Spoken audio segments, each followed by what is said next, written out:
At long last, the Courageous is finally taken to the skies of Erebonia. I feel like a mother hen watching her chicks leave the nest. I'll take your word for it. This may sound a bit forward of me to say, but it sounds like you had some hurdles getting this project together. It was no easy ride, I'll say that. I doubt it would have come together without the prince's unwavering dedication and tireless work. He had to find the time to raise funds and oversee the entire project, in addition to all his official duties. And to add to that, he had to take care of all the arrangements necessary to get Viscount Arcé installed as its captain. I can't even imagine how busy your schedule must have been. Even from a student's perspective, it sounds brutal. Well, for this ship to have any weight as a deterrent, I needed the Viscount. Thankfully, he agreed to my request. My plan is to create a neutral third power capable of acting independently of our nation's two competing factions. You can think of the Courageous as the first physical embodiment of that ideal. A third party, huh? I feel like I'm starting to understand at least part of what it is you're trying to accomplish. The road will be a difficult one. True, but this is only the beginning. Seeing this ship soar through the clouds for the first time moves my heart. Just as when Class 7 was formally established, I look forward to seeing what the future holds for the Courageous. And for the brave men and women of your class. Your Highness. We live in interesting times. The political situation across the Empire seems to grow more ominous by the day. But, with any luck, making a real show out of this ship's launch will push back against the prevailing climate. Well, that's the hope at least. Either way, you'll have your whole life to split hairs about politics. For now, give your attention to your field study. Thank you. I know you have high expectations for us, and I hope we'll be able to meet them.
Instructor Sarah?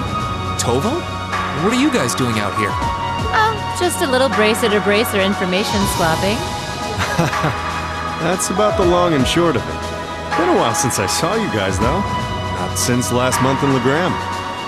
Yeah, always nice to see a friendly face, though. Well, despite keeping in touch with him and setting up these arrangements, it came as a surprise to me to see him on board, too. Clearly, it was meant to be. Honestly, I was only brought on because of my connection with Viscount Arcee. This airship really is in a class all its own, though. It's not every day you see a ship owned by the Imperial family and captained by the Radiant Blade Master. This cruiser has the potential to be an important force in Erebonia going forward. Without ties to the Imperial or Provincial armies, it can potentially keep both of them in check if need be. It might not be able to do that quite as well as a strong guild presence could, but it'll still help protect a lot of people. That's true. It still frustrates me how the guild used to be an institution here, and now we're just barely keeping the lights on. At least the Crossbell branch sends its people over to help us out when we need a hand, though. Wenzel's one thing, but we owe McLean so many favors, I've lost count. McLean? Wait, are you talking about... Oh, yeah, I guess you would have heard of him. He's an A-rank bracer over at the Crossbell branch. A guy we used to work with named Wenzel works there now, too. Wait, maybe we should back it up a bit. The guy we're talking about is Arios McLean, aka the Divine Blade of Wind. The name probably sounds familiar to you because he's also a practitioner of the 8 Leaves 1 Blade style. Yeah, that's who I was thinking of. I've never met him myself, but I heard a lot about him from my master. He mastered the school's second form. It sounds about as untouchable as anyone who holds the title of Divine Blade. Well, he's pretty damn strong, I'll give you that. Bailed me out of more tough spots than I'd like to admit. Speaking of, you know who else is a student of the 8 Leaves School? Cassius Bright. We were talking about him before, remember? He's the bracer who took command during that big incident 2 years ago. Though from what I heard, he left the way of the sword behind a while back. Cassius Bright was here in Erebonia. Wait, 2 years ago. It was an eventful time, to put it lightly. And yeah, we have Cassius to thank for getting us past that. But afterward, well, you know the story from there. They shuttered guild branches all across the Empire, one after the other, and your dear, sweet instructor was out of a job. I'd be glad to give you all the grisly details, but it's a long story.